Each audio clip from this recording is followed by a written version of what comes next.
प्रभु यीशु मसीह के नाम से सबको नमस्कार। आज के इस संदर्भ में, आज के इस समय में, जबकि छुटपुट सताव की घटना शुरू है और छत्तीसगढ़ में विशेष करके कुछ लोग सताव के लिए आगे आ रहे हैं और इसका काफ़ी रिएक्शन मुझे देखने को मिल रहा है। हमें रिएक्शन नहीं देना है और ना ही हमें उनका विरोध करना है, क्योंकि परमेश्वर ने हमें समाज से और इस संसार से अलग किया है और परमेश्वर ने हमें उन बातों को दिया है जिसे कलीसिया उन बातों को नहीं रख पाती और कलीसिया इन बातों को प्राथमिकता नहीं देती है। वो बात है आत्मिक युद्ध। आत्मिक युद्ध के लिए क्या आवश्यक है? देखिए, जब तक हम आत्मिक युद्ध नहीं करेंगे, बाड़े को नहीं बांधेंगे, स्वर्गीय सेनाओं का इस्तेमाल नहीं करेंगे, तब तक ये सताव होता ही रहेगा। और ये सताव ऐसा नहीं है कि हम आत्मिक युद्ध करें और उसके बाद सताव ना हो। आत्मिक युद्ध जो है वो एक अलग बातें हैं, सताव से परे है ये, और इसमें परमेश्वर की इच्छा है। जब हम दूसरा इतिहास 7:14 को देखते हैं तो उसमें लिखा है कि और यदि मेरे लोग जो मेरे नाम के कहलाते हैं दीन होकर प्रार्थना करें और मेरे दर्शन के खोजी होकर अपने बुरे मार्गों से फिरें, तब मैं स्वर्ग में से सुनकर उनका पाप क्षमा करूंगा और उनके देश को ज्यों का त्यों कर दूंगा।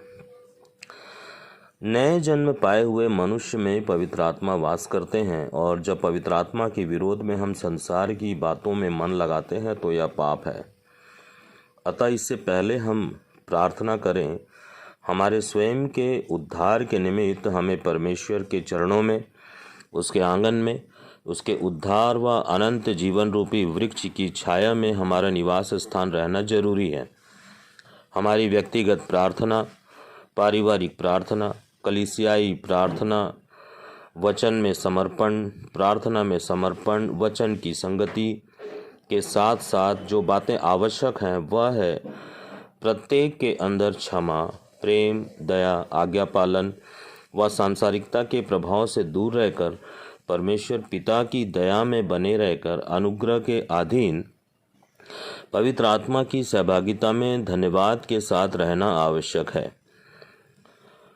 हम मसीह की देह हैं और हम पवित्र आत्मा का मंदिर है। बाइबल कहती है कि हम मसीह की देह हैं, कलीसिया मसीह की देह है और कलीसिया पवित्र आत्मा का मंदिर है। व्यक्तिगत रूप से भी प्रत्येक व्यक्ति जो मसीह पर विश्वास करता है और जिन्होंने पवित्र आत्मा को पाया है, वह एक आत्मिक देह है, वह एक आत्मिक भवन है।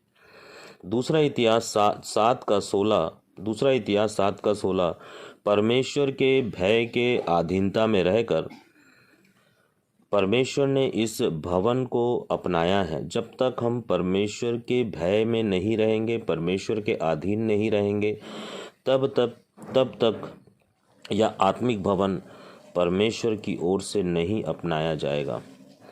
और परमेश्वर के भय में ही पवित्रता है। मिट्टी के पात्र में रखा हुआ उद्धार व अनंत जीवन रूपी धन में मसीह बसने पाए और परमेश्वर की आंखें व मन दोनों हमारी ओर निरंतर लगी रहे।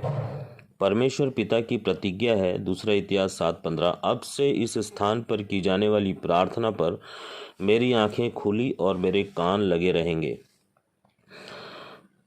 जो व्यक्ति पवित्र आत्मा का मंदिर बन जाता है, उस स्थान पर परमेश्वर की आंखें खुली रहती है, परमेश्वर के कान उसकी प्रार्थनाओं में लगे रहते हैं।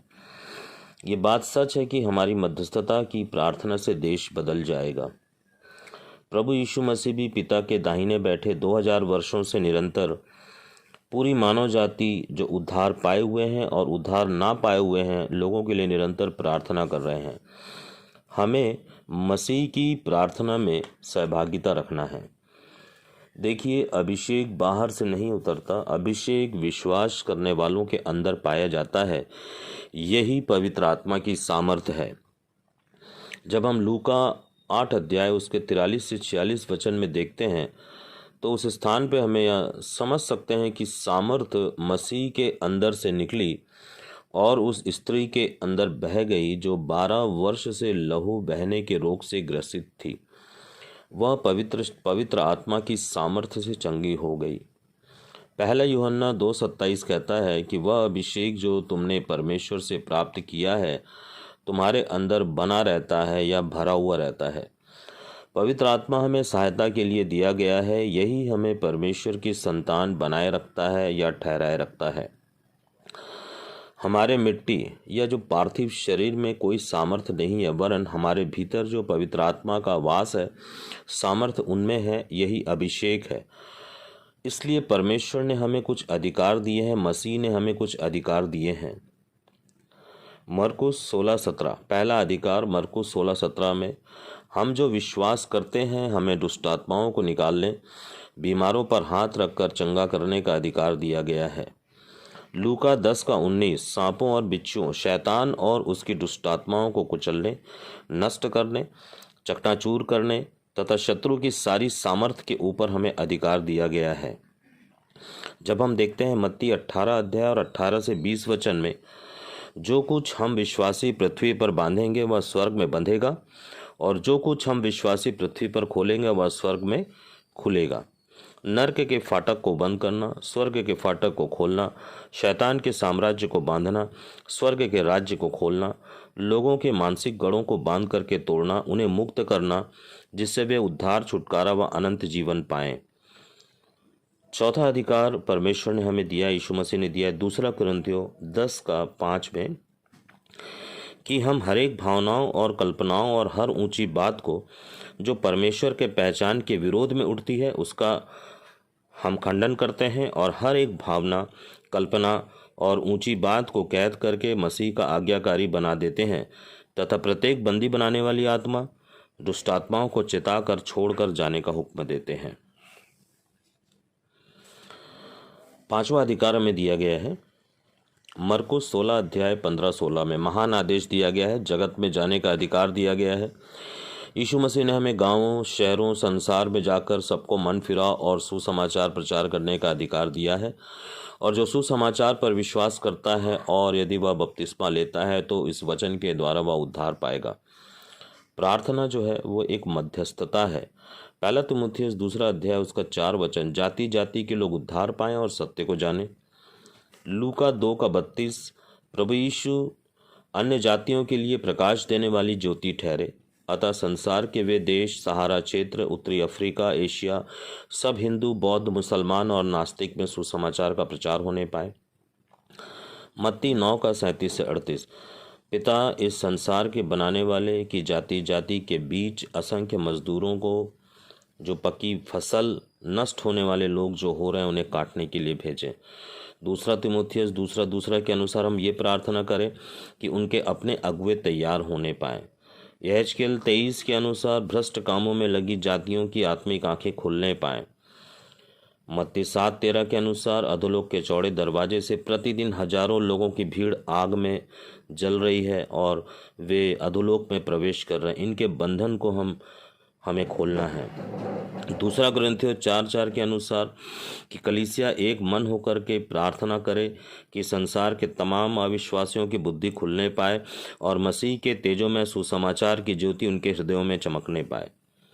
यहोशू 1:3 के अनुसार हम विश्वास के द्वारा ढाए गए गढ़ों के क्षेत्र को पांव रखने के द्वारा हम अपने कब्जे में ले लेते हैं। पहला तीमुथियुस 2:4-5 कि पिता इस फलाने क्षेत्र में आपकी इच्छा पूरी हो कि सब उद्धार को पाएं। मत्ती 16:18 प्रभु यीशु मसीह इस संबंधित क्षेत्र में अपनी कलीसिया बनाए। पहला तीमुथियुस 2:1-4 सब मनुष्यों, राजाओं, पदाधिकारियों, न्यायपालिका, कार्यपालिका, संसद सदस्यों, राज्यसभा सदस्यों, प्रधानमंत्री, राष्ट्रपति से लेकर के निचले स्तर तक जो नेतागण होते हैं, हर एक की कुशलता के लिए प्रार्थना करना और जिस स्थान को हमें दिया गया है रहने के लिए उस स्थान की कुशलता की प्रार्थना हमको करना है। हम कुछ प्रार्थनाओं को कर सकते हैं। जिसे आत्मिक युद्ध में हम इसे उपयोग कर सकते हैं। प्रभु यीशु मसीह की सामर्थ्य को लेकर सेनाओं के यहोवा के नाम से इस संबंधित क्षेत्र में के भीतर प्रवेश करते हैं और तमाम आसमानी ताकतों को यीशु मसीह के नाम से ललकारते हैं और एक आत्मिक युद्ध की घोषणा करते हैं। इस समय पिता, हम प्रभु यीशु मसीह के नाम से स्वर्गीय सेना को आदेश देते हैं कि इस संबंधित क्षेत्र की तमाम शैतानिक शक्तियों को नष्ट करें। मैं स्वर्गीय सेना को आदेश देता हूँ, या हम मिल करके स्वर्गीय सेना को आज्ञा देते हैं कि शैतान और उसके गढ़ों को इस संबंधित क्षेत्र के आकाश से नीचे खींचकर उन्हें व उनके अंधकार की सारी शक्तियों को चूर चूर कर दे। स्वर्गीय सेनाएं शैतान के सारे हथकंडे और उनके सारे प्रभावों को, जो परिवार, समाज, शहर, गांव और कलीसिया के विरोध में कार्य करते हैं, उन्हें बांध कर नीचे फेंक कर तहस नहस कर दो। लोगों की सारी विपरीत परिस्थितियां यीशु मसीह के नाम पर बदल जाएं। यीशु मसीह के नाम से इस संबंधित क्षेत्र पर कब्जे की घोषणा करते हैं। पिता यीशु मसीह के नाम से अपने हाथों को बढ़ाकर इस संबंधित क्षेत्र के ऊपर स्वर्गीय सामर्थ्य के अभिषेक को रिलीज करते हैं, मुक्त करते हैं। परमेश्वर पिता, आपकी आशीष इस संबंधित क्षेत्र व इनके रहने वाले लोगों में क्रियाशील होने पाए और अभिषेक कार्य करने पाए। यीशु मसीह के नाम से इस संबंधित क्षेत्र में, घर में और लोगों में सुसमाचार की ज्योति चमकने पाए, वह हर जाति के लोगों की आत्मिक आंखें खुलने पाए। परमेश्वर पिता, आपकी स्तुति हो, प्रशंसा हो और इस क्षेत्र में, घर में, घर घर में और लोगों में आपका नाम ऊंचा होने पाए, आपका राज्य आए और आपकी इच्छा इस संबंधित क्षेत्र में, इस संबंधित क्षेत्र के लोगों में और हर एक घरों में पूरी होने पाए। धन्यवाद देते हैं, प्रार्थना यीशु मसीह के नाम से मांगते हैं। प्रभु, इस क्षेत्र को हम प्रभु यीशु मसीह के नाम से आशीषित करते हैं ताकि लोग आशीषित होने पाएँ। और ये जो सारे अधिकार हमको दिया गया है पिता, इस अधिकार का हम उपयोग करते हैं और हम धन्यवाद देते हैं प्रभु कि आपने हमें अधिकार दिया है और इस अधिकार के द्वारा प्रभु जी हम आत्मिक युद्ध लड़ने के योग्य होने पाए हैं। धन्यवाद देते हैं प्रभु जी, सारी बातों की आदर और महिमा आपको देते हैं। विनती हम अपने उद्धारकर्ता प्रभु यीशु मसीह के नाम से मांगते हैं, आमीन। जब तक हम आत्मिक युद्ध को अपने प्रार्थना के जीवन में, प्रतिदिन के जीवन में हमें इन बातों का स्थान देना पड़ेगा। देखिए, प्रार्थना कई प्रकार की है, लेकिन जो मुख्य प्रार्थना है वो है आत्मिक युद्ध की प्रार्थना। और इस आत्मिक युद्ध की प्रार्थना परमेश्वर ने हमें अधिकार के रूप में दिया हुआ है। हम परमेश्वर पिता की इच्छा के अनुसार प्रार्थना करते हैं और साथ ही साथ प्रभु यीशु मसीह 2000 वर्षों से लगातार प्रार्थना करते आ रहे हैं और हम उनकी प्रार्थना में एक सहयोगी बनते हैं। इसलिए जब तक हम अपने अधिकारों को नहीं समझेंगे कि परमेश्वर ने हमें एक अधिकार दिया है। कलीसिया क्या है? कलीसिया एक परमेश्वर का राज्य है। परमेश्वर के राज्य का एक प्रथम सोपान है, प्रथम सीढ़ी है, जहाँ पर परमेश्वर के वचन को बांटा जाता है। यीशु मसीह अपने वचन में कहते हैं कि जहाँ 2 या 3 मेरे नाम से इकट्ठे होते, वहाँ पर मैं उपस्थित होता हूँ। कलीसिया कोई साधारण चीज़ नहीं है। कलीसिया परमेश्वर ने अपनी योजना के अंतर्गत रखा है ताकि जब परमेश्वर प्रभु यीशु मसीह का राज्य आए तो इस कलीसिया में जो लोग शामिल हैं, इस कलीसिया में लोगों ने जो पवित्र जीवन बिताया है, परमेश्वर के डर भय में उसकी आज्ञाओं का पालन करते हुए, और जब हम उठाए जाएंगे और जब प्रभु यीशु मसीह का राज्य आएगा, तब यही जो कलीसिया के लोग हैं जो पवित्र दशा में अपने जीवन को जिए और पवित्र दशा में जीवन को उठाए और उन्होंने हर एक आज्ञा को पूरा किया, सिर्फ अपने स्वार्थ की प्रार्थना ही, वरन उन्होंने आत्मिक युद्ध को अपने पूरे जीवन भर किया और साथ ही साथ अनेकों लोगों के लिए प्रार्थनाओं को भी किया, अन्य प्रार्थनाओं को भी किया। पिता ने हमें एक अधिकार दिया है, उस अधिकार को हम समस्त मसीह लोग समझें। हम किसी विरोध करने वाले का विरोध क्या कर पाएंगे, क्योंकि बाइबल कहीं नहीं कहती कि जो तुम्हारा विरोध करता है, जो तुम्हें सताव करता है, तुम उनका विरोध करो। बाइबल ये कहती है कि हम एकजुट हों, एक मन हो और आत्मिक युद्ध हम लड़ें, ताकि शैतान की शक्तियां जो कि संबंधित क्षेत्र के ऊपर में दुष्ट आत्माओं के काले बादल जो छा जाते हैं और वहाँ पर दुष्ट आत्माएं और जो प्रधानताएं हैं, उनकी सेना आकाश से लेकर के घर घर गली गली में और सड़कों में काम करती है, जब तक मसीह इन तमाम आत्मिक सेनाएं हैं जो आकाश में विद्यमान है, इसके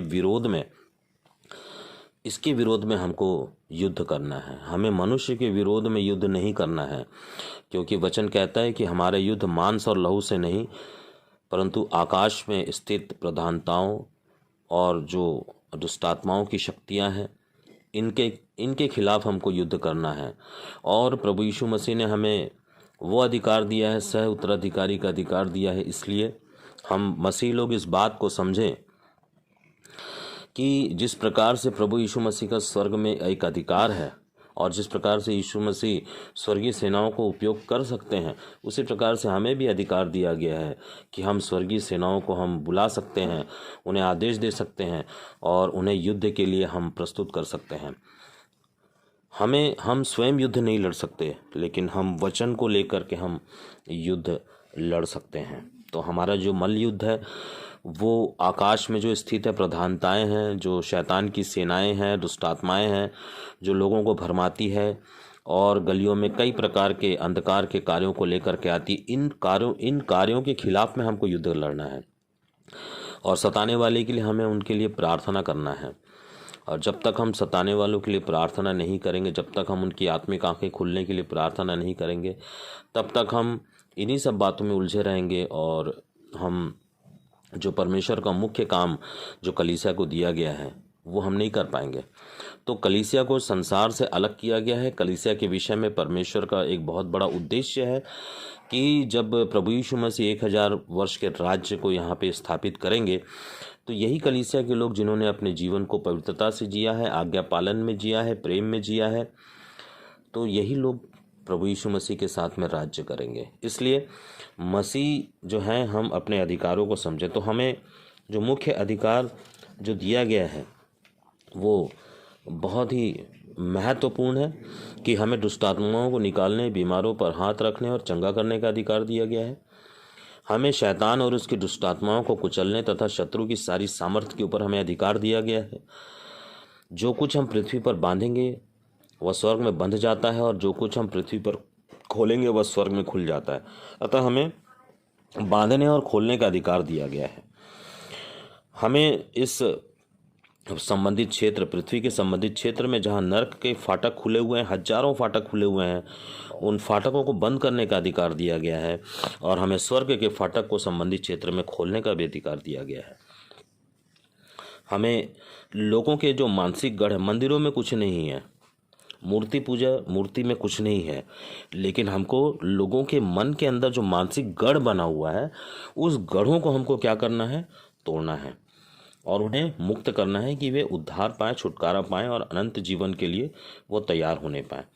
और साथ ही साथ दूसरा कुरिन्थियों 10 अध्याय उसका 5 वचन में कि देखिए, मसीह लोगों में भी भावनाएं और कल्पनाएं और ऊंची बात उठ सकती है और जो अन्य जाति उनमें तो है ही। इसलिए सबसे पहले हम अपनी भावनाओं और कल्पनाओं और हर एक ऊंची बात को जो परमेश्वर के पहचान के विरोध में उठती है उसका खंडन करना है। और साथ ही साथ जो अन्य जाति हैं जो परमेश्वर को नहीं जानते और उन्होंने परमेश्वर के विरोध में अपने मस्तिष्क में अन्य अन्य देवी देवताओं को जो स्थान दिया है, उन गढ़ों को हमको क्या करना है? तोड़ना है। और हर एक भावना, कल्पना और हर ऊंची बात को जो परमेश्वर के पहचान के विरोध में उठती है, हमको प्रार्थना के द्वारा उसको क्या करना है? मसीह का उसे कैद करना है और मसीह का आज्ञाकारी बनाना है।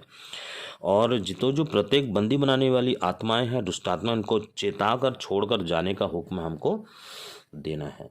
और जब पूरी रीति से हम क्षेत्र पे कब्जा कर लेते हैं प्रार्थना के द्वारा, तो हमें महान आदेश के लिए हमको क्या करना है? गाँवों में, शहरों में जा कर के सबको मन फिराव का सुसमाचार प्रचार हमको करना है। ये हमारा अधिकार है।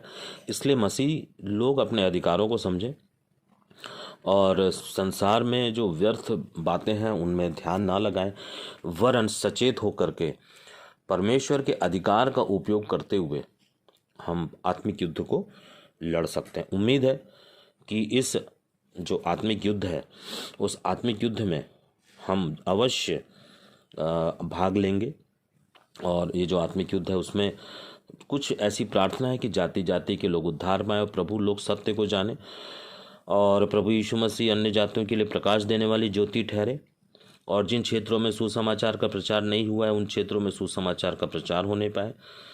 पिता, इस जो संसार के बनाने वाले परमेश्वर है, आप जाति जाति के बीच में फसल पक चुकी है, लोग नष्ट हो रहे हैं प्रभु, असंख्य मजदूरों को भेजिए ताकि कटनी काटी जाए।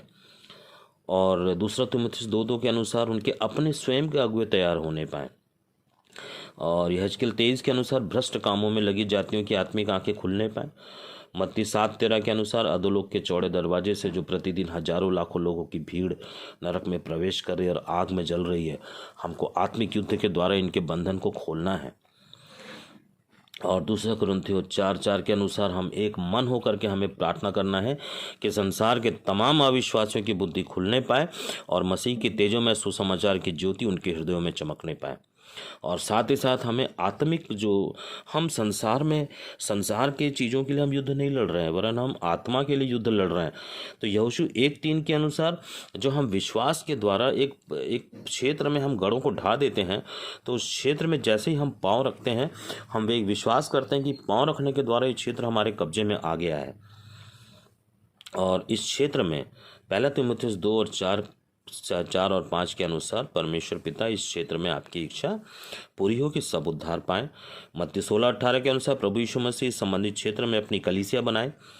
और 1 तीमुथियुस 2 का 1 से 4 कि हम समस्त लोगों के लिए, क्षेत्र के लिए और समस्त मनुष्यों के लिए, राजाओं के लिए, पदाधिकारियों के लिए कुशलता की हम प्रार्थना करें। धन्यवाद देता हूँ कि प्रभु आपने इन बातों को सुना है और परमेश्वर ने इन बातों को रखने के लिए मेरी सहायता और मदद किया। उम्मीद है कि हम सब आत्मिक युद्ध को लेकर के हम प्रति सुबह हम आत्मिक युद्ध लड़ने पाएँ और हम क्षेत्रों में हम प्रार्थना यात्राएं करने पाएँ, क्योंकि यही काम हमें दिया गया है। उम्मीद करता हूँ कि हम इन बातों को समझेंगे और हम संसार के अनर्थ और अनर्गल बातों में ना फंस करके हम परमेश्वर की इच्छा को पूरी करने की कोशिश करेंगे, क्योंकि परमेश्वर की इच्छा है कि सब जाति उद्धार पाए और सब सत्य को जाने। आमीन। धन्यवाद। प्रभु यीशु मसीह की जय।